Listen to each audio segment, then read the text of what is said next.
I'd like to call upon the deacons to come and collect the first offering. For our visitors that are here, this offering just goes towards the hiring of the building that we're using.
Psalms chapter 19, verses 1.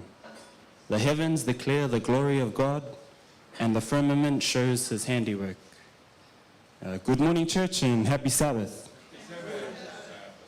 I heard it said that the Israelites, come sunset for opening Sabbath, they would sing songs of praise because they understood that after a long week, it was a blessing just to be worshiping here on the Sabbath. God is good. And all the time. Go tell someone. Go tell somebody. I want to take this time just to welcome everybody that's here.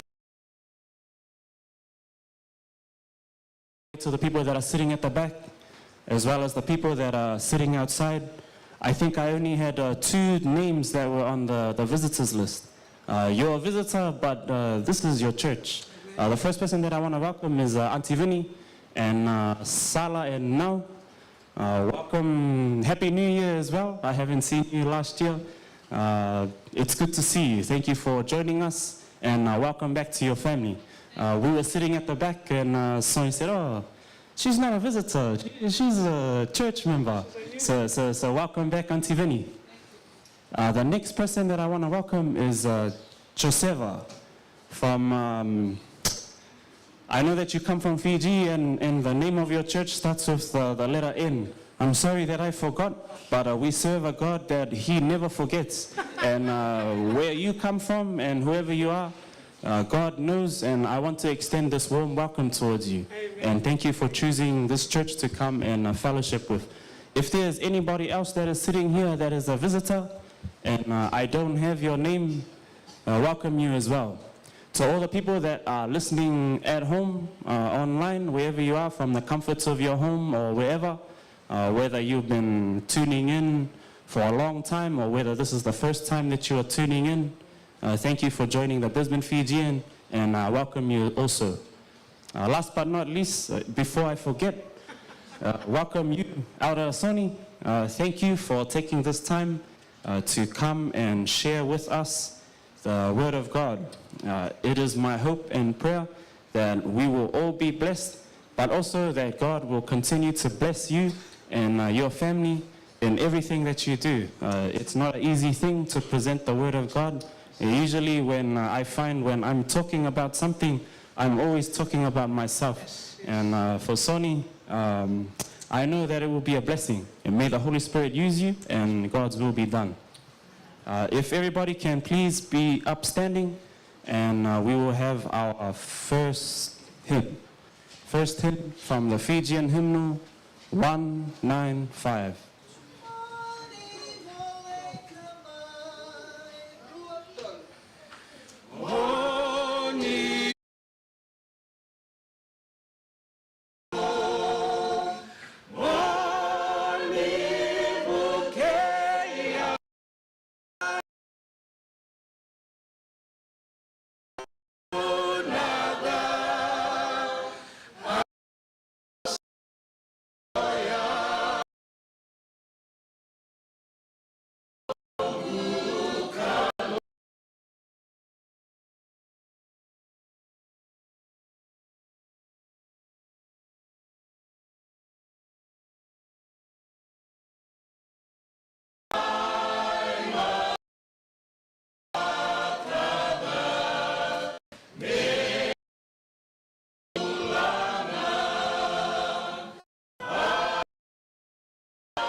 For those of you that are able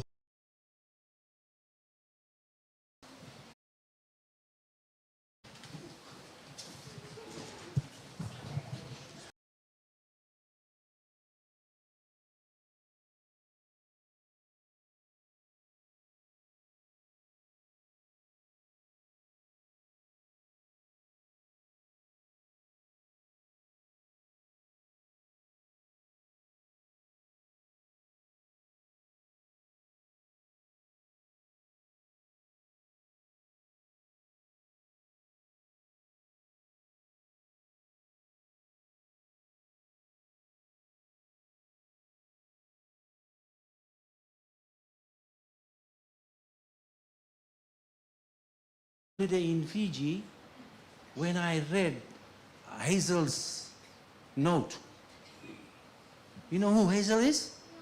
No. Who? Where is she? The church. Right, the boss of this church. And you know what she wrote? Yeah. That the children... Right, thank you for listening. What else did she write? Yes. Don't draw on the floor. I went to your room at the back and I think I saw somebody's name. Somebody's name on the floor.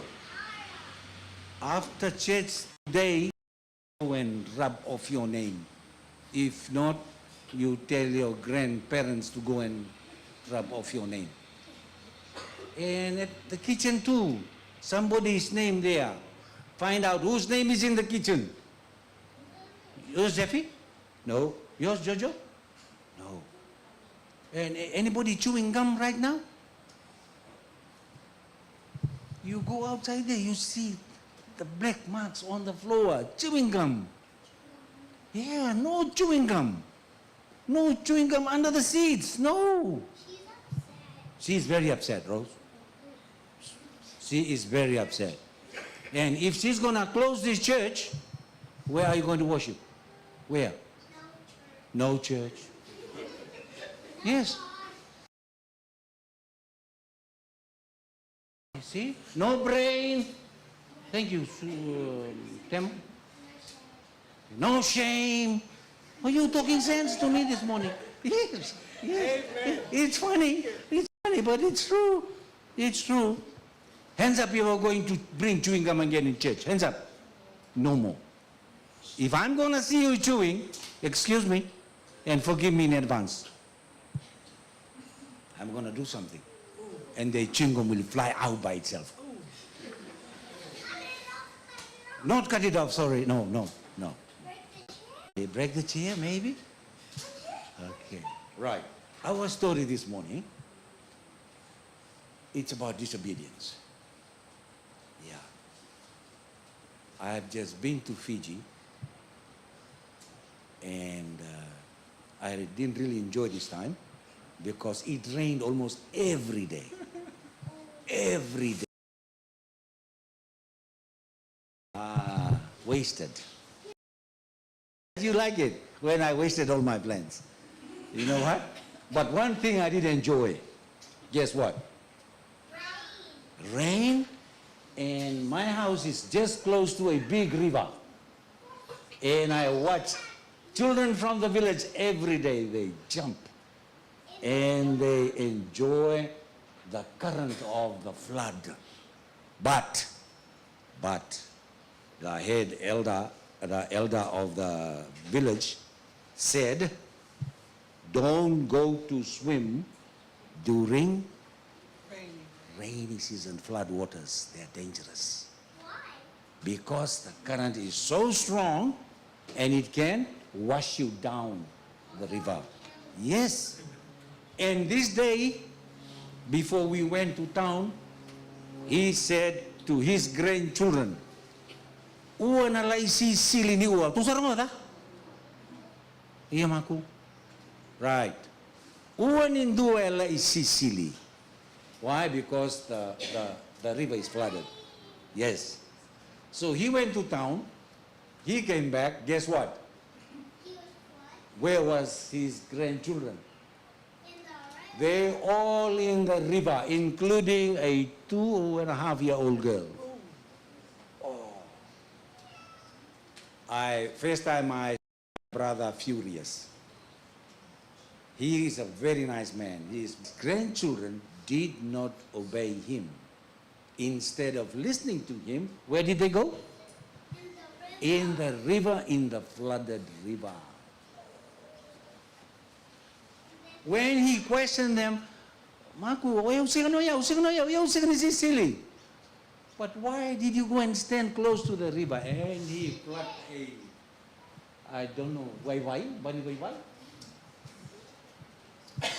My dad used to beat us like that when we were small. I have never beaten my children like that too. But this day my brother was so angry and he beat his grandkids. What's the lesson? Be obedient. Munda ubaka, rorongo. Whatever your mom or dad says to you, don't. For your own good sake, don't. Listen, obey. And last year, a boy from Lebuka, he came to our village for Christmas and he followed the rest of the kids during a flooded time as well. Guess what happened to Mbose? And the grandmother told Mbose, oyo singani ila nangalo, ua nilai Sicily. Okay, Mbu. Mbose followed. So he was dying. Guess what happened to Mbose?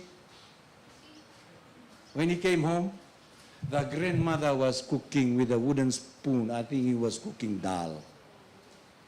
She could hear the commotion in the river. She knew who is involved. She never stood up, kept on stirring the dal. Mbose came. Even Mbose, go. Mbose mai. Keep stirring the dal. You can tell me the conclusion of this story? No. Yeah. Mbose, voyo. Tosa mai babole ang Mbose. So Mbose was here. You know that hot spoon of dal? Yeah. It landed on Mbose's cheek. That day on. Simple instructions. Mom says no, she means no. When dad says don't, he means don't. I can see you are a very obedient child. Yeah. Okay? From today, anybody who disobey his parents? Hands up. Before I start asking your parents? Yeah. Thank you for being honest. It's not good to disobey. Remember, who was the first person to disobey in the Bible? And the consequences of that disobedience we face today, unfortunately? Who? Eve. What did God tell Eve? Do not eat the... Did she listen? Did she obey? Oh. If only she did. Temo, why are you laughing? Yes, she didn't. It's not funny, Temo. Because Eve didn't obey, that's why we are sweating here today, wishing for aircon. You know? So that's our lesson for this morning. Disobedience is not good. Hands up if you choose to obey from now onwards. Good. Thank you, children. God bless you. You can go. Oh, Masu, let's pray. Thank you, Lord, for the lives of these beautiful children.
Let us pray.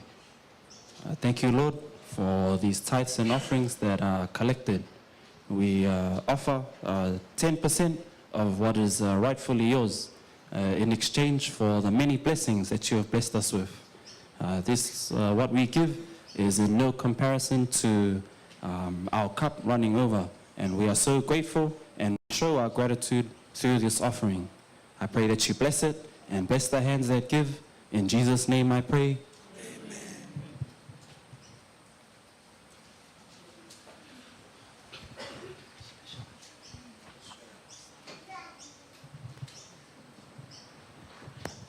I would like to invite the singers that are coming for our special item.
can just close right now, eh? Amen.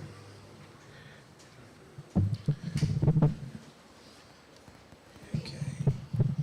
Wow, amazing. God is good. All the time, go tell someone, amen? You know, Auntie Rina, thank you so much. She was the original youth here, guys, just a FYI. So if you want any advice, go and talk to her. Yeah, you know, this week has been a blessed week for me. We started school. Who enjoyed the first week of school? Hands up, kids. Oh, wow. That's awesome. I had a lot of students at school falling asleep, but it's okay. The second week, you'll be fine. You see, I am so humbled to present the word today because this is my first sermon as an elder of this church. And it is also a special day for me as well because 18 years ago,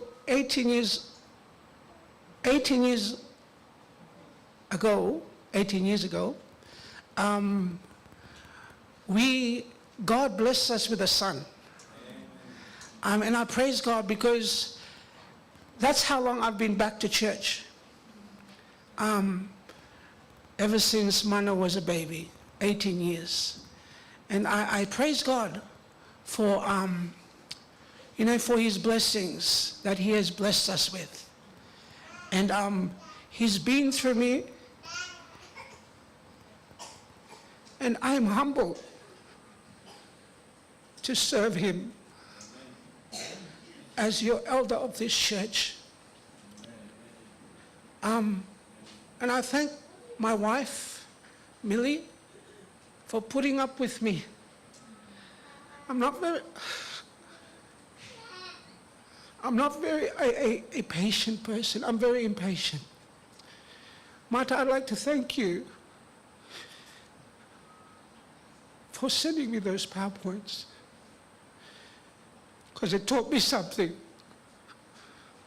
As a leader, we need to be humble.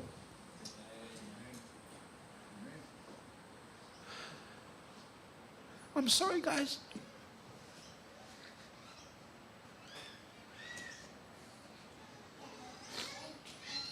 You see, I had two sermons that I wanted to, there was one sermon I prepared many months ago, but because as elders we've been told to talk about acknowledgement, which is our first subject for our what to share to our members for this year, which is acknowledgement. So I humbled myself and I said, Lord, okay, I don't want to go, if it was my other way, I'd go the other side, but I stuck to what the elders have decided. And I think that's one thing that God taught me as well. Just listen and follow the instructions that you're given. You see, friends, I always like to start off with this statement, which is the Bible is the inspired word of God. Friends, it is the only book that reveals to us the enemy of holiness. Let us study the Bible, for if we do so, we shall find rest for our souls. My topic for this morning, and I'd also like to welcome those who are watching. Auntie Evel, if you're watching, I'd like to pass my condolence to you and the family. If you're watching, Auntie Evel, may God bless you at this time as you grieve. May God's blessing be upon your family at this moment. You see, our key text is found in those books, as you can see. If you have a pen and paper, I'd like you to write it down. But this sermon will be watched on YouTube anyway, so you can go back and watch it as well. But see, you see, there are many. Let me say this: there are many people who are always seen doing good works. You see, friends, they are seen helping, they're seen serving, and they're also seen giving. Are we following? You see, they are active in church, and they're also active in the community. You see, friends, they are praised for their commitment, and they're praised for their dedication, as you can see here. Yet, friends, let me say this. When it comes to the study of the Word of God, there is little interest. There is little interest. You see, friends, I like this statement. I want to share this with you. It says, they know the work of God, but friends, they don't deeply know the God of the work.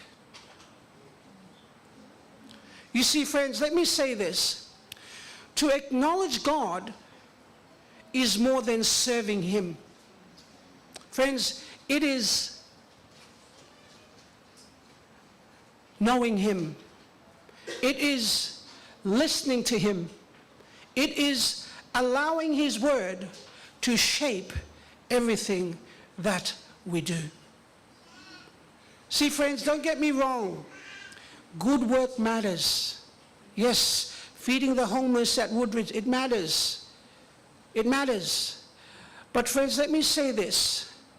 Good works without acknowledging God through His Word becomes empty, it becomes misguided, and friends, it becomes spiritually dangerous. You see, today, I would like to invite you all on a journey with me, okay? As we explore a vital truth from the Word of God. Acknowledging God more and not less. You see, it is my prayer, as we live today, the Holy Spirit will convict us as we speak about this subject. And these are the themes that we'll be considering today. Acknowledging God is more than activity. Martha worked and Mary acknowledged God. When good works replace acknowledging God, the Word, how we truly acknowledge God, and what God is truly looking for, and living a balanced Christian life. Let's bow our heads as I pray. Our Father which art in heaven, Lord, please, I pray for your Holy Spirit to speak through me now. Hide me behind your cross. In your name I pray. Amen. You see, in the Bible, let's look at the first topic, and let's all read this together. Let's read it together. 2-3. Not everyone that saith unto me, Lord, Lord, shall enter into the kingdom of heaven, but he that doeth the will of my Father. You know, sometimes with this text, we gotta read it really slowly and think about it. You see, friends, let me say this. Many people will stand before Christ pointing to their works, but Jesus will say, I never knew you. And the question that I ask is, why? Why? You see, the reason why is this, is because God is not impressed by business, but He desires relationship. He desires a relationship. You see, friends, Ellen White writes the following statement, and she says this: a bare knowledge of truth is not enough. We must be doers of the word. Christ Subject Lesson, pages 312. You see, friends, I want you to notice something. We must first, according to this statement, we must first know the word before we can truly do it. See, friends, let me say this. Doing good without acknowledging God through His word leads to pride, it leads to self-reliance, and it leads to spiritual imbalance. You see, friends, there's a story in the Bible that I came across, and I thought, wow, this is a good story. You see, I titled this, When Good Is Not Enough. You see, have you ever noticed something? I want to ask you the question. Have you noticed something that success can sometimes become more dangerous than failure? Have you ever noticed that? Let me tell you a story. There's a story in the Bible that gives a powerful example of this king. Okay? It was King Uzziah. He was also called King, he was called Azariah. And you see, this king, and you find it in this book, in 2 Kings 15, 1-7. One of the powerful things about this king, he reigned 52 years. Think about that. Imagine reigning for 52 years. And the powerful thing about this king is that he built cities, and he strengthened armies. You know, when you watch those, you know those they put fire and it flies. Remember those arrows? He was the one that invented that. He was like the Elon Musk of those days. He was so smart, he was so wise, and he also brought prosperity to Judah, friends. This is how clever and how amazing this king was. But friends, the Bible says, as long as he sought the Lord, God made him prosper. As long as he sought God, God made him prosper. But friends, then comes one of the most tragic sentence in Scripture. See, the Bible says the following. When he was strong, his heart was lifted up to destruction. Friends, he was the danger. Uzziah kept doing good, but he stopped acknowledging God through his word. I'm preaching to myself here. And I pray that the Holy Spirit is speaking in your heart as well. And I'm so glad that the young people are here today, because young people, let me tell you, you're the future of this church. And God wanted you to be here today. You see, friends, acknowledging God through his word. See, God had clearly said only priests, if you read the story, only priests could burn incense. But sadly, Uzziah thought that his success qualified him to step outside of God's instructions. See, friends, I put this down. Good works turned into self-confidence. Leadership turned into pride. Service turned into self-reliance. Can you hear the language here, friends? Sounds like whom? Lucifer. You see, at the moment he ignored God's word, he lost God's presence. And you know, sadly, according to the Bible, leprosy broke out in his forehead, right at the place where a priest would wear a sign of holiness. You see, friends, according to the story, according to the Bible, a king who once led the nation ended up isolated from worship. Friends, here's the lesson. Doing good does not replace obeying God. Friends, serving God does not mean that we no longer need his word. Let me say this, friends. Success without surrender is a spiritual danger. Success without surrender is a spiritual danger. What do I mean? What do you mean, sorry? Listen to this, friends. God isn't looking for impressive activities. He's not looking for that. He's looking for humble hearts that say, Lord, guide me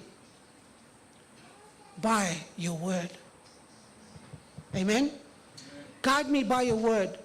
Because the greatest tragedy, friends, isn't doing bad things, but friends, it's doing good things without God. Yes, we can go sing at the Victoria Point. I hope you get what I mean. Doing good things without having God in your life. Let's move on. Time is catching up. You see, beautiful story. We know this story. We don't have to. The book of Luke chapter 10, 38, 42. Martha was busy serving God, serving Jesus. You see, her works was good. Her intentions were sincere, but she was distracted and she was frustrated. You see, on the other hand, Mary, she sat at Jesus' feet. Can I hear an amen to that? And she listened to his word. You get that? She listened. She sat at Jesus' feet and she listened. I could just imagine, think about this, friends. She would have just looked at Jesus and admired him while he was talking, listening to his lips move, his eyes move, his hands move. You get what I'm saying? You see, friends, the Bible says the following. Jesus said this. She says,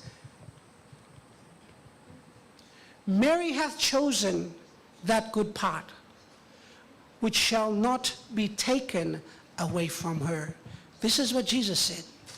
You see, friends, the point that I want to say here is that we live in a world, and you probably agree or disagree with me, but we live in a world that praises busyness. You get what I'm saying?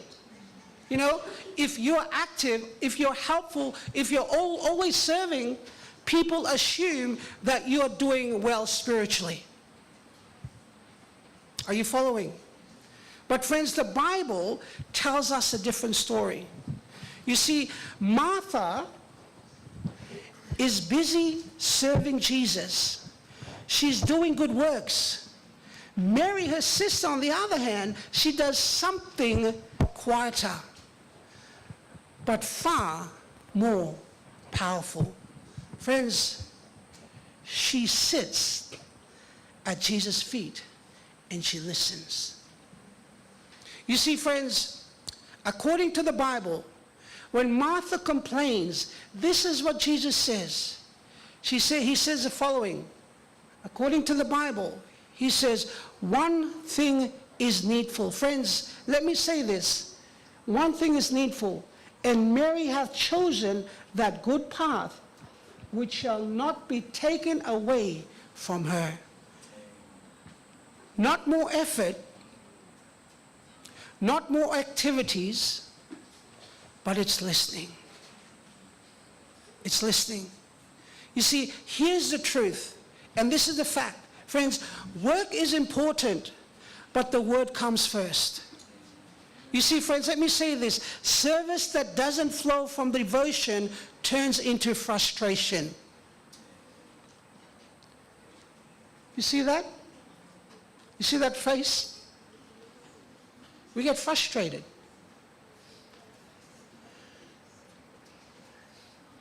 You get tired, unappreciated, and spiritually empty. But friends, when your service flows from God's word, it becomes joyful and meaningful. Can I hear an amen to that? Joyful and meaningful. Friends, you cannot truly acknowledge God while ignoring his voice. You see, God is not asking us or asking us to do less for him. I'm just reminding you. God is not asking us to do less for him. He's just asking us to listen first. Because friends, when the word of God comes before the work becomes worship.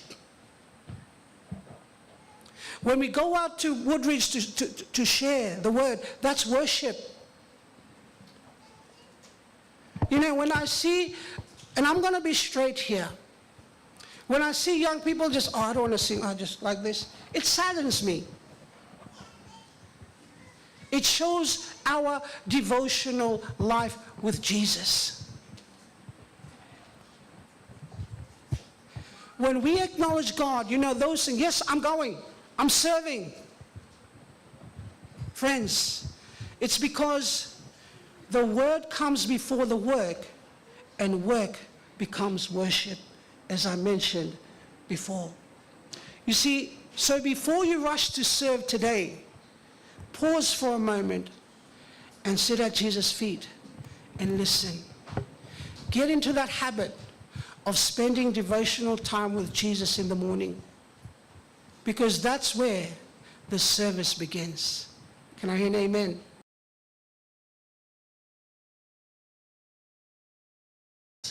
Replace acknowledging God.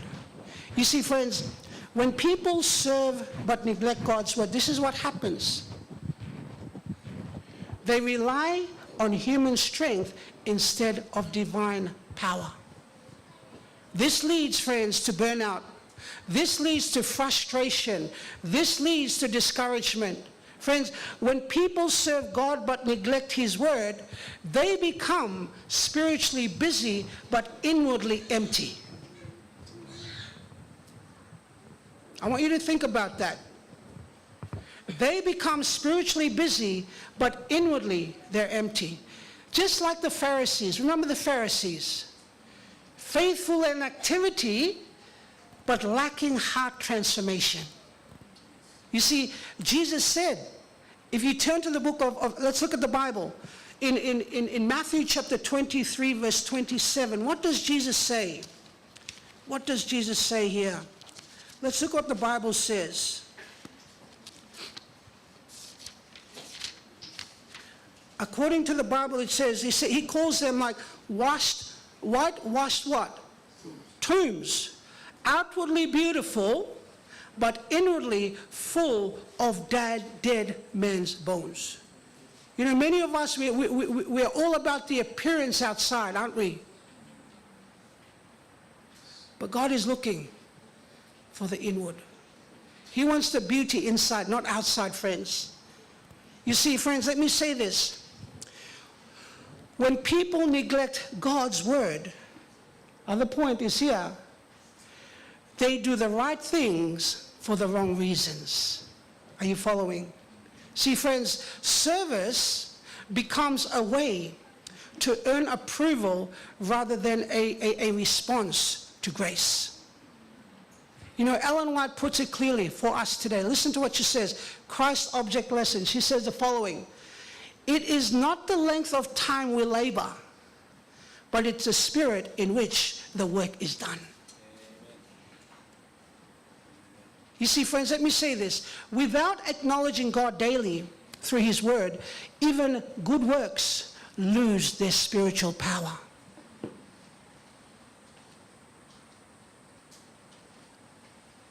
You see, friends, when people serve God but neglect God's word, this is what happens, as I said before. They rely on human strength. They become spiritual busy. They do the right thing for the wrong reasons, because without acknowledging God daily through His word, even good works lose their spiritual power. You following? Let's move on. Fourth, the word is how we acknowledge God.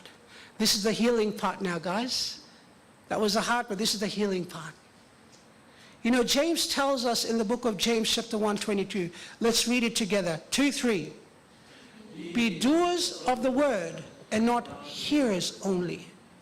But see, friends, when we cannot be doers if we are not first hearers, friends, the word of God cleanses the heart. The word of God, it corrects the life. The word of God, it guides your decisions. The word of God, it empowers service. This is what the word of God does to us. Challenging you. Stop sitting on this bench too much. Stand up, do the work. Cleanse your heart. If you have differences between each other, ask for forgiveness. Correct your lifestyles. If you are living a double life, you know, let me ask you, is Tavale out there? No, I won't pick on him today. But If I was living a double life with Millie, how do you think Millie will think? A capital D, divorce will happen, hey. God doesn't want us to live a double life. You know, He wants to guide our decisions. If we know this thing that we're doing is not right, don't do it. Because the Bible says it. Because when you start doing that, friends, you're going to be empowered by the Word of God to share His Word, to live His Word, to be a disciple for Jesus. Amen? Friends, but the thing is, serving without the Word of God is like this. Driving without direction. Okay, Zach, I'll confess this. Okay, I'll say this, all right? So I do DoorDash, okay? Just on the side, just a side gig. And there was one time, so they give you the map, they tell you the direction. I didn't want to follow the map. You get what I'm saying? And where do you think I go, Zach? Went all the way around, it took me 10 minutes, it should have been taking me 5 minutes. You get what I'm saying? That's what happens. We fight without weapons when we don't have the Word of God. Living without food. Who here can live without food? Hands up. None of us. See, the point is this. It's changed from the inside out. You see, friends, we live in a world that believes change comes from effort. The world says, try harder. Hey, you hear that, eh? The world says, do better, be good.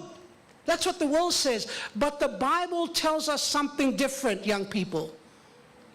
It says good works cannot change the heart. It is only God's Word that can do that. Can I hear an amen? I don't want you to say amen and not mean it. Because the problem today is we say amen and we go back to our old habits. I want you to say amen and mean it. Because Jesus basically illustrates this with a simple story in the Bible. This is the story, and you find this in the book of Luke chapter 18, 9 to 14. There was one of these Pharisees. He was a religious man. He was disciplined. He followed the health principle. He was respectful. He studied his lesson. He fasted. Tuesday night fasting, yes, Tuesday night masumas, they fast. He tithed. He was faithful in giving his tithe. He did all those things. But his prayer was really a speech about himself. About himself. But the other man, the tax collector, you know, he stood from a distance. I could just imagine his face. He wouldn't even lift up his eyes. And he prayed the following sentence, God, be merciful to me, a sinner. And Jesus said something powerful. He said this, I tell you, this man went down to his house justified rather than the other. For everyone that exalteth himself shall be abased, and he that humbleth himself shall be exalted. You see, friends, that man, not the religious man, went home changed. The question is why. The reason why, friends, is this, is because behavior modification doesn't transform the heart. Only truth does. Only truth does. You see, friends, my point is this. Only God's Word exposes who we really are and who we need to become. Are you following? You see, you can clean the outside and still look broken inside. You can serve and give and stay busy, but never be healed. We have a lot of broken Christians today, and it is a fact. We come to church, just like that Bible text was saying, dried man's bones. See, friends, but when God's Word, it reaches the heart.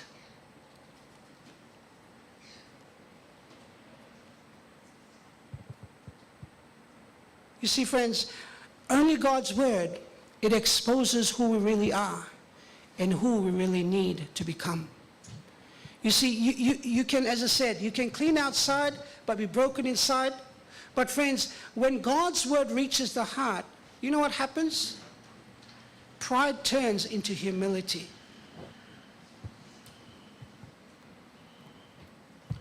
Pride turns into humility. Self-reliance turns into surrender. And guilt turns into grace. So friends, if you want a real change, don't start with doing more. Start with listening more. Do not allow your emotions, friends. Do not let your emotions to overshadow your understanding of God's word. Let truth, not feelings, guide you. The problem with us today, we go by emotions. They call it emotional religion. You know, that's why young people, you know, when you like to sing, you're filled with the emotions, but then after that, you go back to your normal way. That's not the way God works.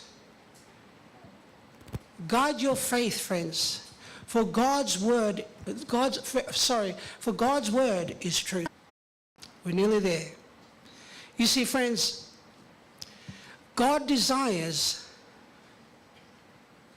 a heart that knows him, not just hands that work for him.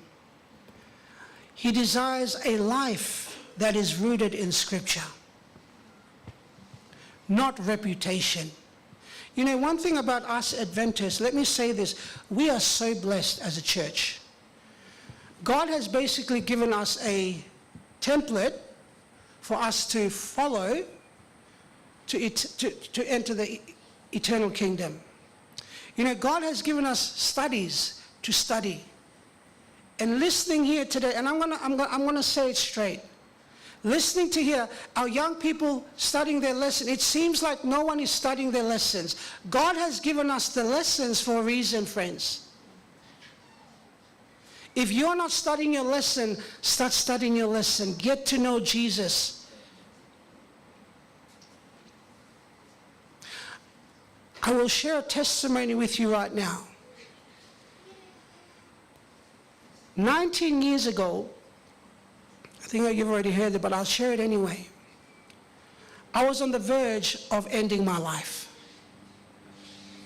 Life wasn't doing well for me anymore. And it came to that stage where that was it, I'm done.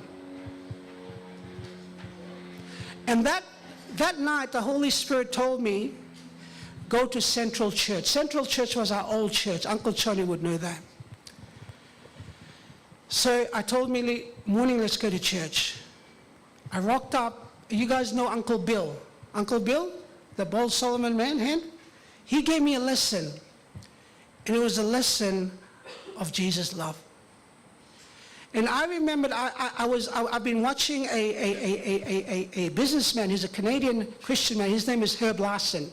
Who's heard of him before? But one of the messages that got me is spend an hour each morning with Jesus. So young people, I started. The lesson, just the lesson, because the lesson is right there. You can read it, it gives you, it gives you understanding. You don't have to be a scholar. So I started studying it. I started reading it. And first night, 5 minutes, went to sleep. And it became a habit. And it became an hour. And from then to today, I still do it. And what I did as well is I got rid of the things that I used to listen to. That is the barrier, young people. I'm sharing this with you today because this is God's desire for us. Because as I said to before, God wants a heart that knows him, not just a hand that works for him. A life that is rooted in Scripture and not on reputation. Friends, service that flows from relationship, not pressure. You see, we live in an age of endless information. You'll agree with me there, hey? You know, there's books, there's podcasts, there's videos, there's TikToks, there's opinions that floods the mind. every single day. Yet, anxiety is rising, identity is confused, and the hearts are still restless. You see, part of my job at schools is to counsel young people. And this is the problem. Anxiety is just crazy. They don't even know what they're doing anymore with their lives. You see, Ellen White wrote the following. She says this: the study of the Bible is of the highest importance. No other book can strengthen the mind and fortify the soul. You know, this statement, I read it before we had manna. When he was young, we never read him other book, we read him the Bible. We fed him the spiritual stuff. And I praise God that there are many Christians out there that do the same thing. It makes a difference in their lives. You know, I told Mana yesterday, you know, son, when I was 18 years old, I was selling drugs on the streets. Sorry. I was partying. I left the church. Because God wasn't part of the Bible. And I'm talking to you parents here and grandparents. It starts with you. You control the home. It's okay to smash the phone. It's okay. Young people, God is trying to tell us, because the Bible does something no other book can do. See, friends, other books, they inform you. But the Bible, it transforms you. It does. It does. We have so many powerful stories in this place of how God transforms people's lives. See, friends, let me say this. Other books may inspire for a moment, but friends, the Bible anchors you for a lifetime. You see, friends, the Bible doesn't just speak in your intellect, but it speaks to your conscience, to your character, and your destiny. That is the only book, young people. It's not TikTok. Parents, it's not sports. It's not rugby sevens. You know, friends, Scripture, it trains the mind to think clearly. It trains our mind to think truly and morally. It fortifies the soul when life is heavy, confusing, or painful. That's why David says, thy word have I what? Hid in my heart, that I might not sin against thee. That is why Jesus, when he was tempted, he didn't argue, he quoted scriptures.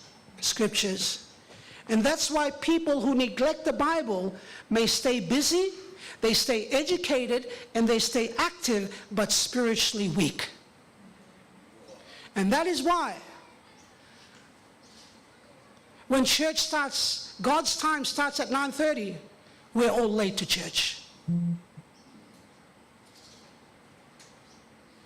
Sabbath school starts at 10 o'clock. We're still late to church.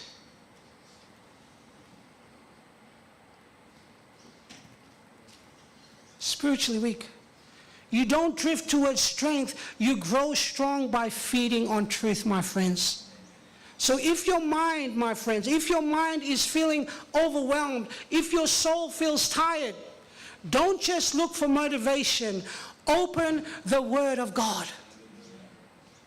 Because no other book doesn't just change what you know. Friends, it changes who you become.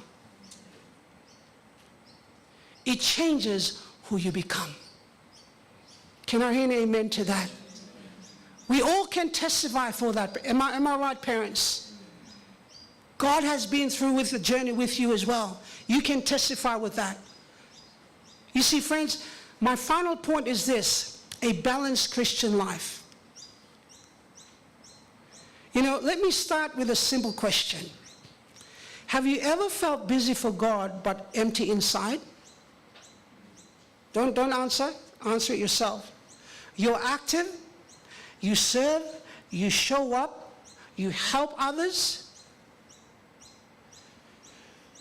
but you're empty inside. Yet, somewhere along the way, joy fades, peace weakens, and faith feels heavy. Feels heavy. See, friends, the problem isn't that you're doing too much, but the problem is imbalance. You see, friends, let me say this. A mature Christian life is not built on activity alone. It is built on alignment. You see, the Bible, it paints a picture of a balanced believer. And I'm going to put this up here. Feet that goes, hands that serve, a heart that loves, and ears that listen. We'll break it down really quickly. See, notice something important about listening comes first. See, feet that goes. You see, Jesus said, what did he say? Go into the world. He said that. Faith is not passive. Christians are called to move, to step out. We are called to act. But if our feet are always moving and our ears are never listening, we end up running ahead of God instead of with God. Movement without direction leads to exhaustion. Hands that serve. You see, friends, Jesus washed feet. He healed the sick. He fed the hungry. Service, my friends, is at the heart of Christianity. Amen? But here's the danger. Here's the danger. Hands can stay busy while the heart grows empty. Friends, let me say this. Service without scripture turns into routine. Routine turns into resentment, and resentment drains joy. That is why Jesus said the following in John 15 verse 5, I am the vine, you are the branches. He that abideth in me and I in him, the same bringeth forth much fruit. For without me you can do nothing. Without me you can do nothing. Friends, a heart that loves, though, is this. Love, friends, is the evidence of faith, of real faith. Love does not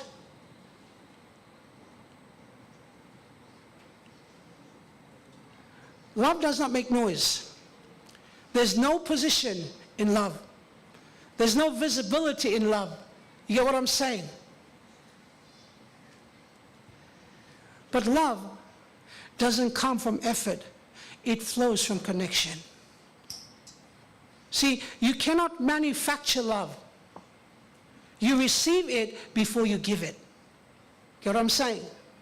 As scripture says, the Bible says the following. We love him because he what? He first loves us. See, friends, ears that listen to God's word. This is the anchor, friends. See, God's word, it corrects our motives.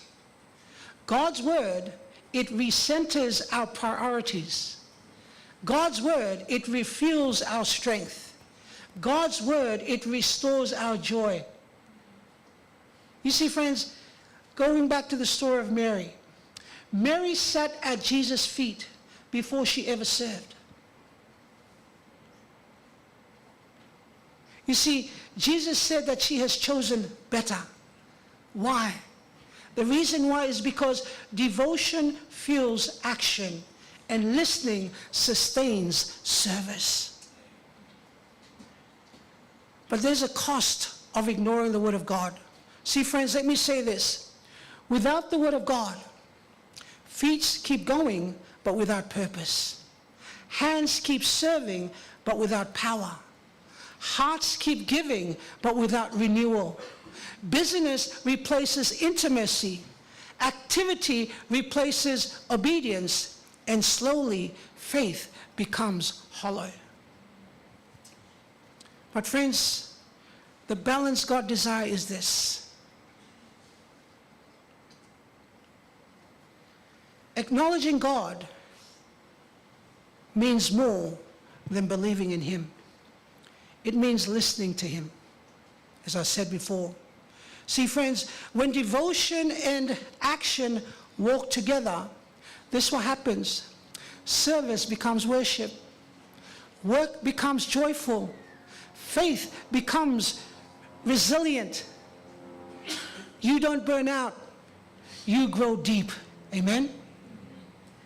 You see, friends, let me say this. I'm closing now.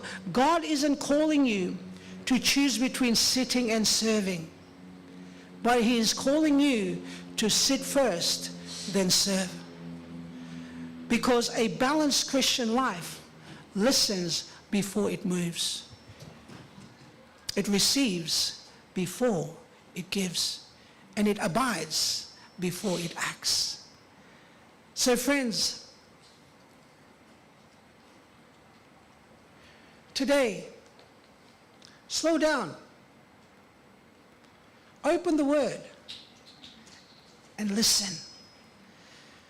Because when you acknowledge God fully, friends, He will bring balance in everything else. Amen?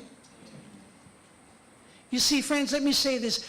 Good works are beautiful when they flow from the heart shaped by God's Word. But good works without acknowledging God leads to spiritual danger. See, God is calling us today to sit at His feet, to open His Word, to let Scripture shape our service. Serve from overflow, not emptiness. Because the greatest work you will ever do is the work God first does in you. So today, friends, don't ask, what should I do for God? Don't ask, what should I do for God? Ask, Lord, what are you saying to me today? Because when you acknowledge God first, everything else falls in place. I'd like you to bow your heads. And I'm going to read this to you. You know, God is calling you to do more for Him, friends. He is calling you to come closer to Him. Good works matters, but only when they flow from a heart that is shaped by God's word. Friends, without acknowledging Him first, even our best efforts can leave us empty and spiritually dry. You see, friends, you can open your eyes now. This is an invitation to lay down business and to sit at Jesus' feet and open His Word.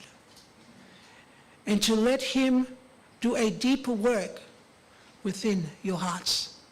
Because friends, let me say this. The greatest transformation God desires is not what you do for Him, but it's what He does for you.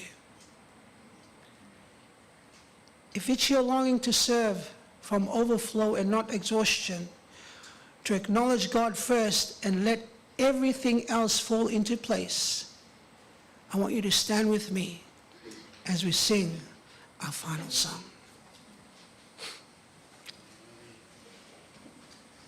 This is our last song, and I pray that the Holy Spirit, and after this song I'll invite Uncle Te to please come and close. Thank you.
Amen. Let us pray.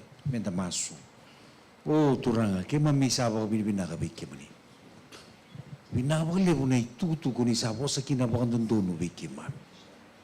Go indoni tutu kasi ni binakata na tibor biki mami kala. Binawale bunay numni bakanta ka numni tamata. Tal susulo tuturanga na nono bulida ni tutu ngo me wasi biki mami. Biki mami bulak kina turanga. May bangin balimbali na kaulutu. May bangin balimbali na takataka binaka. May bangin balimbali na kakiri kimamitara. Baga doro turang. Ni sakama tunalumay kimami. Nandi na kinatali ni nomo ni Bosa. It is your word, Lord God, that transforms us. Not religion, not activities. Thank you for speaking to us today. Bless your servant. Bless his ministry. Bless his family, Lord. And we pray that the Holy Spirit will water this message into our hearts, each one today. That we may sit, humble ourselves, Lord God, and through your power, be able to digest this and live it according to your life and purpose. Thank you. Thank you once again, Lord God. Dismiss us with your blessings. In your name.